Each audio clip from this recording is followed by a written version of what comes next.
Hello everyone, সকলে কেমন আছেন? আশা করছি যে যেখানে আছেন খুবই ভালো আছেন। তো আমরাও ভগবানের কৃপায় ভালোই আছি।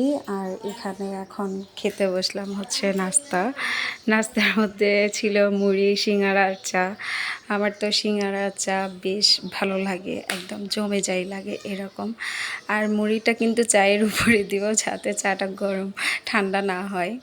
তো এরপরই আমি ঘরে টুকটাক যাবতীয় কাজকর্ম সব কিছু সেরে তারপর রান্না করার জন্য চলে আসছি।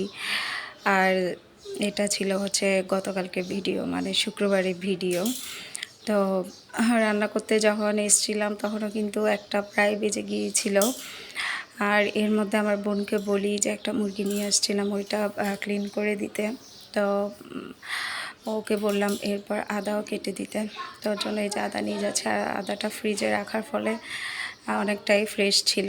আর এখানে যে ও আমাকে চিকেন কেটে দিয়েছে।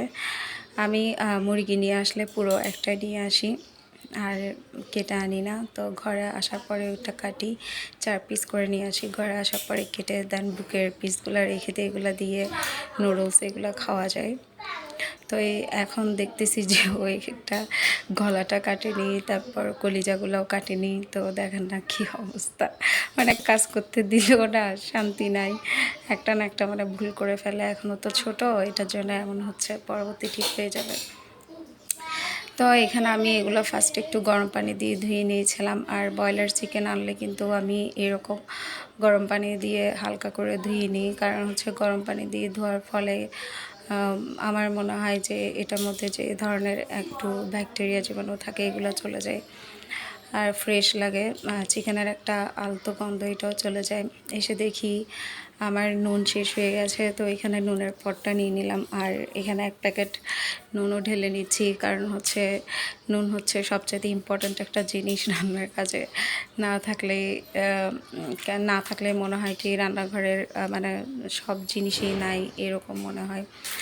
তো এটাতেই আমি নুন রাখি আমার। তো এরপর আমি রান্না করার জন্য চলে গেলাম। আর আজকে চিকেন রান্নাটাই শেয়ার করব, সব কিছু একদম মাখিয়ে বসিয়ে দিব, আস্তে আস্তে হয়ে যাবে।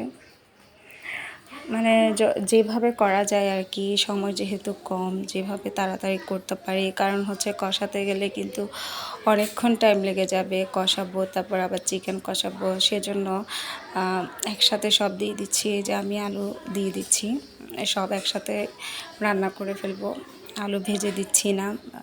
আমি তো ম্যাক্সিমাম টাইমে এভাবে রান্না করি, খুব সহজে, মানে যেভাবে অল্প টাইমের মধ্যে রান্না করা যায় সেটাই করি। যেহেতু বাচ্চারা এক্সাম চলছে, মানে সব মিলিয়ে তো করতে হবে, কাজগুলো না করলেই তো নয়। আর সবচাইতে বড় কথা হচ্ছে যে মানে ঘরের কোন কাজটা না করে থাকা যায়, সব কাজই করতে হয়। আর যেহেতু হেল্পিং হ্যান্ডে নাই, সেহেতু তো সব কাজের একটু চাপ আছে।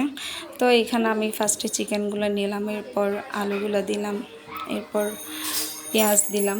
তো এখানে আমি একটা মিক্স মশলা বানিয়েছি। মিক্স মশলার মধ্যে আদা, রসুন, পেঁয়াজ, গোটা ধনিয়া, গোটা জিরে, 2টা এলাচ ছিল, এগুলো সবগুলো একসাথে ব্লেন্ডার করেছি। তো একে একে এরপর সব মশলা এখানে আমি ইউজ করছি। হলুদের গুঁড়ো, মরিচের গুঁড়ো, ধনিয়ার গুঁড়ো, জিরার গুঁড়ো একসাথে ভেজে গুঁড়ি করে রেখেছিলাম, ওইগুলোই দিব। তারপর গরম মশলার গুঁড়ো, পরিমাণ মতো নুন, আর হচ্ছে তেল। তো সব দিয়ে একসাথে মিক্স করে মাখিয়ে তারপর রেখে দিব। রেখে বলতে চুলার আঁচটা প্রথম অবস্থা বাড়িয়ে দেবে, এরপর মিডিয়ামে রাখবো। এভাবে হয়ে যাবে, আধা ঘন্টার মধ্যে আমার চিকেন রান্না হয়ে যায় এভাবে যদি আমি করি। আর এভাবে খেলে কিন্তু